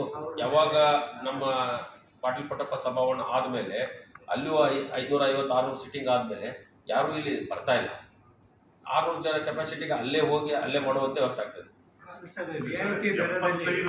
ಇಲ್ಲ ಇಲ್ಲ ಸೋನು ನಿಗಮನ ಕರೆಸ್ಬೇಕು, ಇಲ್ಲ ಮತ್ತೊಂದು ಯಾವನ್ನ ಕರೆಸ್ಬೇಕು, ಅದು ಆಗದ ಅಲ್ಲ. ಅದನ್ನ ತಾವೇನು ಸಾಂಸ್ಕೃತಿಕ ಚಟುವಟಿಕೆಗಳು ಅವರು ನಿರ್ವಹಿಸ್ತಾರ ಅಂತ ಕಂಪ್ಲೇಂಟ್ ತಗೊಂಡು ಅದನ್ನ ಕಡಿಮೆ ರೇಟಿಂಗ್ ಮಾಡುವಂತ ದೃಷ್ಟಿಯಿಂದ ನಾನು ಪ್ರಥಮ ಜಿಬಿಯಲ್ಲಿ ಅದನ್ನೊಂದು ವ್ಯವಸ್ಥೆ ಮಾಡ್ತೇನೆ. ತಮಗೆ ಯಾವ್ದು ಕಲಾ ಚಟುವಟಿಕೆಗಳು ಸಾಂಸ್ಕೃತಿಕ ಚಟುವಟಿಕೆ ಅಂತ ನಾವೇನು ಸಲಹೆ ಹೇಳಿದಲ್ಲ ಆ ಥರದ ಕಾರ್ಯಕ್ರಮಗಳಿಗೆ ಅದನ್ನ ಕಡಿಮೆ ವೆಚ್ಚದಲ್ಲಿ ಕೊಡಬೇಕು ಅಂತ ರಿಯಾಯಿತಿ ದರದಲ್ಲಿ ಕೊಡಬೇಕು ಅಂತ. ಆದ್ರ ಆಯಾ ರಿಕ್ವೈರ್ಮೆಂಟ್ ಇದ್ದಾಗ ಅದು ಮಾಡ್ತೀವಿ. ಮತ್ತು ಕಲಾಭವನ ಮೈದಾನ ಏನಿದೆಯಲ್ಲ ಕಡಪ ಮೈದಾನ ಅದನ್ನ ಬಹಳ ಸುಂದರವಾಗಿ ಬೇಂದ್ರೆ ಅವರ ಸಮಾಧಿಗೆ ಒಂದು ಸಪರೇಟ್ ಕಂಪೌಂಡು, ಬಸವೇಶ್ವರ ಮೂರ್ತಿಗೆ ಒಂದು ಕಂಪೌಂಡ್ ಕಟ್ಟಿದ್ರೆ ಆಗಲ್ಲ. ಒಟ್ಟು ಅದ ಆವರಣದಲ್ಲಿ ಬಂದ್ರೆ ಮಾಡ್ತೇವೆ. ಮತ್ತು ಅಲ್ಲೇ ನನ್ನ ಕಲ್ಪನೆ ಇದೆ, ಈ ಬಂದು ಎಕ್ಸಿಬಿಷನ್ ಏನು ಹಾಕ್ತಾರಲ್ಲ ಸುಮ್ಮನೆ ವೇಸ್ಟ್ ಆಫ್ ಮಾಡಿ ಅವೇನೋ ಅದಕ್ಕೊಂದು ಮಿರ್ಚಿ ಬೀಜ ಅಂಗಡಿ ಹಚ್ಚಿ ಅದನ್ನು ಹಾಕೊಂಡು ಜಾಗ ಹಚ್ಕೊಂಡು ತಂದು ಸೇಲ್ ಮಾಡ್ಕೊಂಡು ಹೋಗ್ತಾರೆ ಒಂದು ತಿಂಗಳ. ಅದರಿಂದ ಆ ಒಟ್ಟು ಪರಿಸರಕ್ಕೆ ಅದಾಗ್ತದೆ. ಅವ್ರು ಮತ್ತೊಂದು ಕಡೆ ಎಲ್ಲರೂ ಮಾಡ್ಕೊಳ್ಳಿ. ಇದನ್ನ ಸಂಪೂರ್ಣ ಒಂದು ನಿರ್ಮಿಸಿ ಓಪನ್ ಮೈದಾನದಾಗ ಏನು ಚೇರ್ ಹಾಕಿ ಮಾಡ್ತೀರಿ ಮಾಡೋಗ್ರಿ, ಇಂಡೋರ್ ಮಾಡ್ತೀರಿ ಇಂಡೋರ್ ಮಾಡ್ರಿ. ಆದ್ರೆ ಯಾವುದೋ ಒಂದು ಪೆಂಡಾಲ್ ಹಾಕಿ ಶಮೆನ್ ಹಾಕಿ ಅದನ್ನು ಬರತಕ್ಕಾರ ಅದನ್ನ ವಾತಾವರಣ ಅದನ್ನ ಕೆಡಿಸ್ಕೊಳ್ಳುವಂಥ ದೃಷ್ಟಿಯಿಂದ ಮಾಡ್ತೀವಿ ಅಂತ ಒಂದು ಕಲ್ಪನೆ ಇದೆ. ಮತ್ತು ಈಗಾಗಲೇ ತಾವೇನು ಹೇಳಿದ್ರಲ್ಲ, ನಾನೇನು ಮಾಡ್ತೇನೆ ಅಂತ ನಾವು 82 ವಾರ್ಡ್ ಒಬ್ಬ ಮಹಾಪೌರ ಅಡ್ಡಾಡ್ಕೊಂತ 1 ದಿವಸಕ್ಕೆ ಹೋದ್ರೆ 82 ದಿವಸ ಹೋಗ್ತೀವಿ. ನಂದು ರಿಕ್ವೆಸ್ಟ್ ಏನಿದೆ ಅಂದ್ರೆ ಬಹಳ ದಿವಸದ ಧಾರವಾಡದ ನಿಂತರ 8 ವರ್ಷದ ನಂತರ ಮಹಾಪೌರ ತಾಲೂಕಾಗಿದೆ. 82 ಅಡ್ಡಾಡಲಿಲ್ಲ ಅಂದ್ರೆ ಈ ಬರುವಂತ 22 ವಾರ್ಡ್ಗಳನ್ನ ಸಂಪೂರ್ಣ ಅಡ್ಡಾಡ್ತಾನೆ. ಅಲ್ಲಿ ಸ್ಥಳೀಯ ಒಂದು ವಾರ್ಡ್ಗೆ ನನ್ನ ಅವಧಿಯೊಳಗ 1 ರಿಂದ 2 ಸಮಸ್ಯೆ ಬಗೆಹರಿಸ್ತೇನೆ. ಇದನ್ನ ಇವತ್ತು ಅಶ್ಯೂರೆನ್ಸ್ ಮಾಡಕ್ ತಯಾರಿಲ್ಲ. ಯಾಕಂದ್ರೆ ಜನರದ ಭಾವನೆಗೆ ಸ್ಪಂದಿಸಿ ನಮ್ಮ ನಾಯಕರು ಧಾರವಾಡಕ್ಕೆ ಮಹಾಪೌರ ಸ್ಥಾನ ಕೊಟ್ಟಿದ್ದಾರೆ. ಯಾಕೆ ಕೊಟ್ಟಿದ್ದಾರೆ? ಧಾರವಾಡಕ್ಕೆ ಅನ್ಯಾಯ ಆಗಿದೆ ಅನ್ನೋ ದೊಡ್ಡ ಕೂಗಿದ್ದು, ಆ ಕೂಗು ಸರಿಪಡಿಸ್ಬೇಕಂತ ಇದೆ. ಬಾಕಿ ಉಳಿದಿರೋದು ಪ್ರತ್ಯೇಕ ಮಹಾನಗರ ಪಾಲಿಕೆ ಇವತ್ತು ಸದ್ಯಕ್ಕೆ ಅವ್ರು ಮನವಿಯನ್ನು ಕೊಟ್ಟಿದ್ದಾರೆ. ಇದು ಒಬ್ಬನಿಂದ ತೆಗೆದುಕೊಂತ ನಿರ್ಣಯ ಅಲ್ಲ. ಇದು ಸರ್ಕಾರ ಹಂತದಲ್ಲಿ ಒಂದು ಮಹಾನಗರ ಪಾಲಿಕೆ ಆಗ್ಬೇಕಂದ್ರೆ ತನ್ನದೇ ಆದಂತ ವಸ್ತುಸ್ಥಿತಿ ಬೇಕು. ಇಲ್ಲಿ ಇಂದೋರದಲ್ಲಿ ತಮ್ಮವರೊಳಗೆ ಮಾತಾಡ್ತಾರೆ. ಒಟ್ಟು 136 ಕೋಟಿ ಪಾಲಿಕೆ ಆದಾಯ, ಟ್ಯಾಕ್ಸ್ ರೆವೆನ್ಯೂ. ಅದರಲ್ಲಿ ಮಹಾನಗರ ಪಾಲಿಕೆ ಧಾರವಾಡದಿಂದ ಆಗಿರುವ ಉತ್ಪನ್ನ 26 ವಾರ್ಡ್ಗಳಿಗೆ ಸೀಮಿತವಾಗಿ ಕೇವಲ 26 ಕೋಟಿ. ಆದ್ರೆ ಅಲ್ಲಿರುವಂತ ಒಂದೊಂದು ವಾರ್ಡ್ ನಿಂತ ನಮ್ಮ ಕಡೆ ಇವತ್ತು ಪ್ರಪೋಸಲ್ ಸ್ಪೆಂಡಿಂಗ್ ಇರೋದು 10 ರಿಂದ 15 ಕೋಟಿ ರೂಪಾಯಿ ಬರ್ತದೆ. ಒಂದು ಮಹಾನಗರ ಪಾಲಿಕೆ ಸಂಪೂರ್ಣವಾಗಿ ನಿರ್ವಹಿಸಬೇಕಂದ್ರೆ ಕಾಸ್ಟ್ ದಿನನಿತ್ಯದ ಈ ಕೆಲಸ ಕಾರ್ಯಗಳಿಗೆ 55 ಕೋಟಿ ರೂಪಾಯಿ ಬೇಕು. ನೀವು ದಾವಣಗೆರೆ ಚೆಕ್ ಮಾಡ್ಕೊಂಡ್ಬರ್ರಿ, 55 crore ರೂಪಾಯಿ ಇಲ್ದೇ ಅದು ಆಗಲ್ಲ. ಕೇವಲ 26 ಕೋಟಿ ಒಳಗೆ ಇನ್ನು 30 ಕೋಟಿ ರೂಪಾಯಿಗಳನ್ನ ಹೆಂಗೆ ತರೋದು? ನಾನು ಆಗ್ಬೇಕು ಅನ್ನೋದು ನನ್ನ ಕಲ್ಪನೆ ಇದೆ. ಎಲ್ಲಕ್ಕೂ ಸರ್ಕಾರ ಅನುದಾನದ ಮೇಲೆ ನಿರ್ಮಿತಿತ್ತಂದ್ರೆ ಒಂದೂ ಆಗಲ್ಲ. ಆದ್ರೆ ಇದ್ರಾಗ ಬಡದಾಡಿ 1ನೇ ಹಂತದಲ್ಲಿ 5 ವರ್ಷಗಳ ಕಾಲ ಸ್ಮಾರ್ಟ್ ಸಿಟಿಯನ್ನು ಹುಬ್ಬಳ್ಳಿಯಲ್ಲಿ ಮಾಡಿ 1200 ಕೋಟಿ ರೂಪಾಯಿಗಳ ವೆಚ್ಚದಲ್ಲಿ ಮಾಡಿದ್ದಾರೆ. ಅಲ್ಲದೆ ಅಲ್ಲಿ ಈಗಾಗಲೇ 400 ಕೋಟಿ ರೂಪಾಯಿ ವೆಚ್ಚದಲ್ಲಿ ಫ್ಲೈಓವರ್ ಮಾಡ್ತಾ ಇದ್ದಾರೆ. ಬೇರೆ ಬೇರೆ ಹಂತದಲ್ಲಿ ಯೋಜನೆಗಳನ್ನು ತಗೊಂಡಿದ್ದಾರೆ. ಆ ತರನ 2ನೇ ಹಂತದ ಸ್ಮಾರ್ಟ್ ಸಿಟಿ 2ನೇ ಹಂತದ ಯೋಜನೆಗಳನ್ನ ಧಾರವಾಡಕ್ಕೆ ತರಬೇಕು ಅನ್ನೋ ದೃಷ್ಟಿಯಿಂದ ನೀವು ಎಲ್ಲರೂ ಕೂಡಿ ಮಾನ್ಯ ಕೇಂದ್ರ ಸಚಿವರು ಮತ್ತು ಸನ್ಮಾನ್ಯ ಈ ಭಾಗದ ನಾಯಕರ ಮೇಲೆ ಒತ್ತಾಯ ಹಾಕೊಂಡಂತ ನೋಡ್ರಿ. 1ನೇ ಹಂತದಾಗ ಹುಬ್ಬಳ್ಳಿಯಲ್ಲಿ ಎಷ್ಟು ಡೆವಲಪ್ಮೆಂಟ್ ಮಾಡಬೇಕು ಮಾಡಿದ್ರು. ನಾನು ಒಳ್ಳೆಯ ಕೆಲಸ. 2ನೇ ಹಂತ ಸ್ಮಾರ್ಟ್ ಸಿಟಿ ನೆಕ್ಸ್ಟ್ 5 years ಯೋಜನೆ ಇದೆಲ್ಲ ಧಾರವಾಡ ಟಾರ್ಗೆಟ್. ಧಾರವಾಡ ತಾವು ನಾವು ಸಹಕಾರ ಕೊಡ್ಬೇಕು. ತಮ್ಮದಿಗೆ ತಂದವ್ರನ್ನ ಕೂಡಿಸ್ತೇನೆ. ಧಾರವಾಡಕ್ಕೆ ಅಭಿವೃದ್ಧಿಗಾಗಿನೇ ಒಂದು ಕೇಂದ್ರ ಸಚಿವರೊಂದಿಗೆ ಸ್ಥಳೀಯ ಶಾಸಕರೊಂದಿಗೆ ಒಂದು ಸಭೆಯನ್ನ ಮಾಡ್ತಾರೆ. ತಾವು ಇವತ್ತು ಒಂದರೇ ಪಾಲಿಕೆ ಸದಸ್ಯರು ಅವರಿದ್ದಾಗ ಇಲ್ಲಿ ಆಗೋದು ಒಂದೇ ಒಂದಂದ್ರೆ ಕೇಂದ್ರ ಸರ್ಕಾರದಿಂದ ಸ್ಮಾರ್ಟ್ ಸಿಟಿ ಒಳಗೆ ಇವಾಗ 1200 ಕೋಟಿ ರೂಪಾಯಿ ಬಂದು ಹುಬ್ಬಳ್ಳಿ ಅಭಿವೃದ್ಧಿ ಆಗ್ತಿದೆ. ಆ ತರದ ಒಂದೇನಾದ್ರು 1200 ಕೋಟಿ ಬಂತಂದ್ರೆ ನಿಮ್ಗೆ ಯಾವ್ದು ಒಂದು ಸಿಂಗಲ್ ಕೆಲಸ ಉಳಿಲ್ಲ. ಈ ತರ ಆಗಿದೆ. ಮತ್ತು ಹೊಸ ಬಡಾವಣೆಗಳನ್ನ ಹಸ್ತಾಂತರ ಮಾಡ್ಕೊಳ್ಳೋ ಸಂದರ್ಭದಲ್ಲಿ ಬಹಳ ಕಟ್ಟುನಿಟ್ಟಾಗಿ ಯಾರೋ ಒತ್ತಡಕ್ಕೆ ಮಾಡೋದು, ರಸ್ತೆ ಇಲ್ದೇ ನೀರು ಪೈಪ್ಲೈನ್ ಹಾಕದೇ ಅದನ್ನ ಹಸ್ತಾಂತರ ಮಾಡ್ಕೊಳ್ಳೋದೇ ನೇರವಾಗಿ ಸಂಪೂರ್ಣ ಡೆವಲಪ್ ಆದಂತ ಅಟ್ಲೀಸ್ಟ್ ಅಲ್ಲಿರುವಂತಹ ಬಡಾವಣೆ ನಿವಾಸಿಗಳು 20 ವರ್ಷಗಳ ಕಾಲ ಯಾವುದೇ ಬೇಡಿಕೆಗಳನ್ನ ಮಹಾನಗರ ಪಾಲಿಕೆಗೆ ಮುಂದೆ ಹಿಡಿದಂತ ಡೆವಲಪ್ಮೆಂಟ್ ಮಾಡಿ ಹಸ್ತಾಂತರ ಮಾಡೋದು. ಬೆಂಗಳೂರಿನಲ್ಲಿ ಇನ್ನಿತರಲ್ಲಿ 20 ವರ್ಷಗಳ ಕಾಲ ಆ ಬಡಾವಣೆಗಳಿಗೆ ಕಾಲಿಡಲ್ಲ, BBMP ಆಗಲಿ ಯಾವ್ದಾಗ್ಲಿ. ಇಲ್ಲೇನಾಗಿದೆ ಗೊತ್ತಂದ್ರೆ ಒಂದು ಅಕ್ರಮ ಸಕ್ರಮ ಬಡಾವಣೆಗೆ ಹೆಚ್ಚಾಗ್ತವೆ, ಇನ್ನೊಂದು ಹೊಸ ಬಡಾವಣೆಗಳನ್ನ ಅಪೂರ್ಣವಾಗಿ ಮಾಡಿ ನಮ್ಗೆ ಹಸ್ತಾಂತರ ಮಾಡ್ತಾರೆ. ಇದು ಕೆಲವೊಂದು ಕಡೆ ನ್ಯೂನತೆ ನಮ್ಮಲ್ಲಿಂದೂ ಆಗಿದೆ. ಅದನ್ನು ಸರಿಪಡಿಸೋ ದೃಷ್ಟಿಯಿಂದ ನನ್ನ ಅವಧಿಯೊಳಗೆ ಇಂಥವಕ್ಕೆ ಅವಕಾಶ ಕೊಡುದಿಲ್ಲ ಅಂತ ಹೇಳಿ. ವಾಕಿಂಗ್ ಟ್ರ್ಯಾಕ್ಸ್ ಇಲ್ಲ. ನಾವು ಇದು ಗಾರ್ಡನ್ಸ್ ಅಂತೂ ಬಹಳ ಹಿಂದುಳಿದಿದೆ. ಅದು ಅಟ್ಲೀಸ್ಟ್ ಒಂದು ಧಾರವಾಡದಲ್ಲಿ KC ಪಾರ್ಕ್ ಮತ್ತು ಸಾಧನಕೆರೆ ಪಾರ್ಕ್ ಎರಡರಲ್ಲಿ ನಾವು ಸಾಕಷ್ಟು ದುಡ್ಡು ಹಾಕಿದ್ದೀವಿ. ಸರ್ಕಾರ ಅನುದಾನ ಸಾಕಷ್ಟು ಬಂದಿದೆ. ಎಷ್ಟು ದುಡ್ಡು ಹಾಕಿವಲ್ಲ ಅಷ್ಟು ರೀತಿ ಒಳ್ಳೆ ರೀತಿಯಿಂದ ಸಾರ್ವಜನಿಕರಿಗೆ ಅದು ಉಪಯೋಗ ಆಗ್ತಾ ಇಲ್ಲ. KC ಪಾರ್ಕಲ್ಲಿ ಕೂಡ ವಾಕಿಂಗ್ ಟ್ರ್ಯಾಕ್ ವಾಕಿಂಗು ಬರ್ತಾರೆ ಜನ. ಆದರೆ ಕ್ಲೀನ್ನೆಸ್ ಇಲ್ಲ ಮೇನ್. ಅಲ್ಲಿ ಸಿಬ್ಬಂದಿಗಳು ಸರಿಯಾಗಿ ವರ್ತನೆ ಮಾಡೋದಿಲ್ಲ ಬಂದವ್ರ ಜೊತೆ. ಆಮೇಲೆ ಸಾಕಷ್ಟು ಅನುದಾನ ಬಂದಿದೆ KC ಪಾರ್ಕಿಗೆ. ಆ ಒಂದು ನಿಟ್ಟಿನಲ್ಲಿ ಸಾಕಷ್ಟು ಅಭಿವೃದ್ಧಿ ಆಗಿಲ್ಲ KC ಪಾರ್ಕ್. ತಮ್ಮ ಅವಧಿಯಲ್ಲಿ KC ಪಾರ್ಕನ್ನು ಜನರಿಗೆ ಮುಕ್ತವಾಗಿ ಅಲ್ಲಿ ಹೋಗುವಂತಿರಬೇಕು. ಮತ್ತು ಅಡುಗೆ ಸಾಮಾನುಗಳು, ಮಕ್ಕಳ ಅಡುಗೆ ಸಾಮಾನು ಎಷ್ಟು ಇರಬೇಕು ಅಷ್ಟಿಲ್ಲ. ಅಲ್ಲೇನು ಎಲ್ಲ ಕಬ್ಬಿಣದ ಸಾಮಾನುಗಳಿದಾವೆ, ಅವೆಲ್ಲ ತೆಗೆದು ಪ್ಲಾಸ್ಟಿಕ್ದು ಅಡುಗೆ ಸಾಮಾನು ಹಾಕುವಂಥ ವ್ಯವಸ್ಥೆ ಆಗಬೇಕು. ಬೇಕಿದ್ರೆ ಇವತ್ತಿನ ದಿವಸ ಸಾಕಷ್ಟು ಕಂಪ್ನಿಗಳು ಬಂದಾವೆ ಧಾರವಾಡದಲ್ಲಿ. ಅವ್ರ ಸಹಕಾರ ತಗೊಂಡು ನೀವು ಮಾಡ್ಬೋದು. ಆಮೇಲೆ ಸಾಧನಶೀಲಿಯನ್ನು ಕೂಡ ನಾವು ನಿರ್ಮಿತಿ ಕೇಂದ್ರಕ್ಕೆ ಹ್ಯಾಂಡ್ ಮಾಡಿದ್ವಿ ಅಂತ ಹೇಳ್ತಾರೆ. ಅವರು ಕೂಡ ನಮ್ದು ಆಸ್ತಿ ನಮ್ದು ಸಾಧನಕೆರೆ ಏನಿದೆ ಅಲ್ಲ, ಒಂದು ಮಹಾನಗರ ಪಾಲಿಕೆ ಆಸ್ತಿ ಅದು. ಅದಕ್ಕೆ ನಿಮ್ಮ ಅವಧಿಯಲ್ಲಿ ಅದನ್ನು ತಗೊಂಡು ಒಂದು ಒಳ್ಳೆ ರೀತಿಯಿಂದ ಮೊದಲು ಏನದು ಆದಾಗ ಎಷ್ಟು ಒಂದು ಒಳ್ಳೆ ಶೋಭೆ ಇತ್ತೋ ಅದು ಇಲ್ಲ ಇರ್ತಿದ್ವಿ ಸಾಧನಕೆರೆ ಪಾರ್ಕಿಗೆ. ಅಲ್ಲೂ ಕೂಡ ಸಾಕಷ್ಟು ಜನ ವಾಕಿಂಗ್ ಹೋಗ್ತಾರೆ, ಯೋಗ ಮಾಡ್ತಾರೆ. ಕ್ಲೀನ್ ಆಗಿರ್ಬೇಕು ಮತ್ತು ಅಲ್ಲಿ ಒಂದೇನೋ ಅನುಕೂಲ ಇರಬೇಕು. ಕನ್ನಡ ಅನುಕೂಲತೆಗಳು ಅಲ್ಲಿ ಇಲ್ಲ ಸಾಧನಕೆರೆಯಲ್ಲಿ.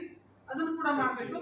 ಮತ್ತು ನಮ್ಮ ಧಾರವಾಡ ನಗರದ ತಮ್ಮ ಅವಧಿಯಲ್ಲಿ 2 ಪಾರ್ಕ್ಗಳು ಒಂದು ಒಳ್ಳೆ ರೀತಿಯಿಂದ ಅಭಿವೃದ್ಧಿ ಆಗಬೇಕು. ನಾವು ಅದ ವಾರ್ಡ್ ಅಂತ ಹೇಳಂಗಿಲ್ಲ. ಒಂದು 2 ವಾರ್ಡ್ ತಗೊಳ್ರಿ. ಒಂದು 71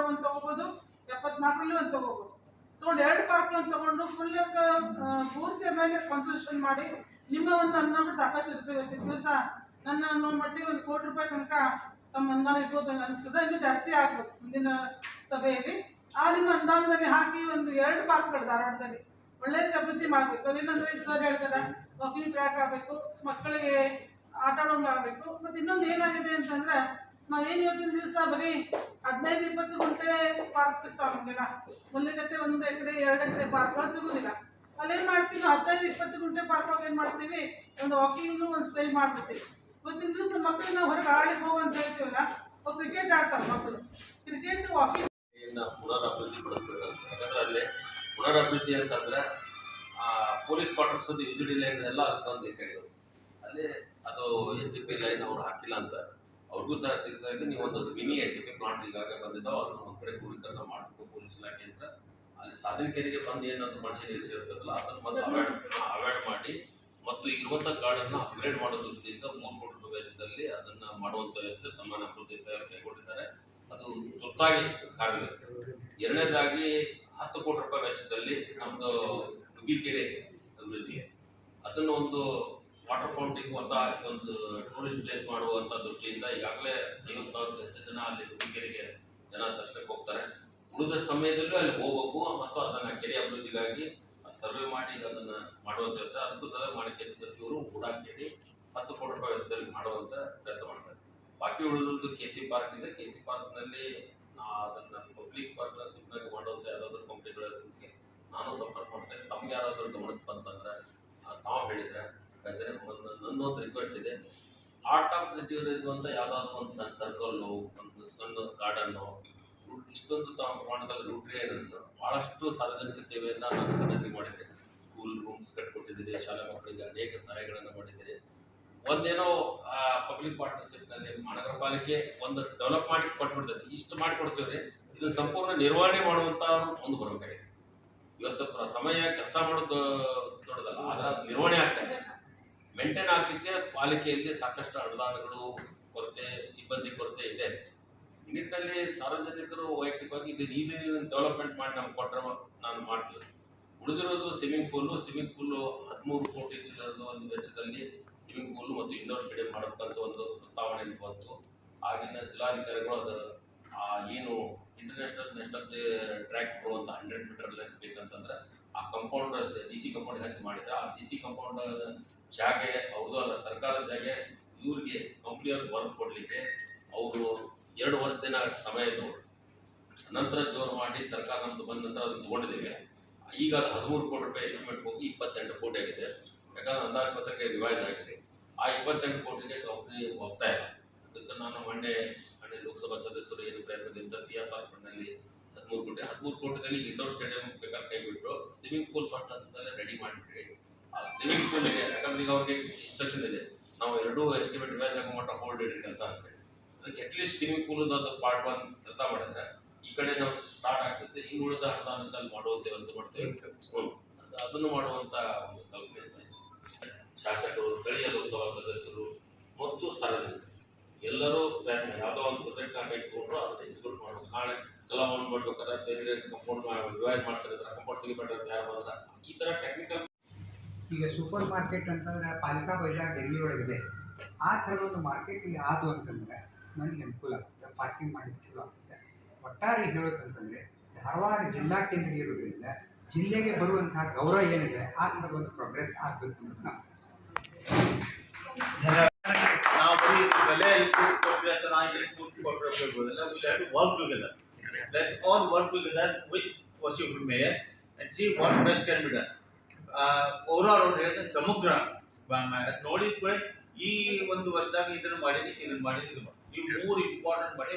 ಈ ಗಟರು ಇವು ಎಲ್ಲ ಮೇಯರ್ಗಳು ಮಾಡಲಿಕ್ಕೆ ಬೇಕು, ಮಾಡ್ತಾರೆ. ಗಟರು, ನೀರು, ಸ್ವಚ್ಛತೆ ಇದು ಇದೇ ಇದೆ. ಇದನ್ನು ಬಿಟ್ಟು ಬಿಗರ್ ವಿಷನ್ ಹೇಳೋಣ. Then it is only possible. If you go on doing small things, will remain small. Think big and act big and dream big. Let us dream big and ನಮ್ಮವರೇ ಇದ್ದಾರೆ ಮಹಾಪೌರರು, ಅವ್ರು ನಮ್ಮ ಕೂಡ ಸ್ಪಂದಿಸ್ತಾರೆ. ನಾವು ಹೇಳಿ ಇದು ಮಾಡ್ತಾರೆ, ನಾವು ಅವ್ರ ಕೈ ಜೋಡಿಸ್ಬೇಕು. We are all there with you. ನಾನು ಇವತ್ತು ಹೇಳಿ ಬಯಸ್ತೀನಿ ಹಾಗೂ ಈ ಒಂದು ವರ್ಷದಿಂದ ಇಲ್ಲಿ ತನಕ ಯಾರು ಮಾಡಿದ ಅಂತ ಕೆಲಸಗಳು ಮಾಡೇವಿ ಅನ್ನುವಂತ ಒಂದು ಸ್ಯಾಟಿಸ್ಫ್ಯಾಕ್ಷನ್ ಅಂತ ನಮಗೂ ನಾವು ಮಾಡಿಸಿದ್ದೀವಿ, ನಾವು ಒಳ್ಳೆಯ ಒಂದು ಧಾರವಾಡ ಕಟ್ಟಿದ್ದೀವಿ ಅಂತ ಇದೆ. ನಾವು ಹೇಳಿದಂಗೆ something different will have to bring it will do it. Good evening, everyone. Smart city needs has got smart leaders. We have got smart Rotarians. We have got smart.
Dharwadkar Lawn Function Hall, perfect selection for a lifetime relation. Dharwadkar Lawn Hall, good and beautiful hall. Let's celebrate your parties and events. Dharwadkar Lawn Hall, modern icon and luxurious venue, wedding events, engagement ceremony, birthday parties, school and college events or other events. Enjoyable atmosphere with high-tech security, parking available, memorable most visit Dharwadkar Lawn Hall near Patrapajja Mata, Yadwad Road, Dharwad. Contact 944-8359-741, 988-6391-733.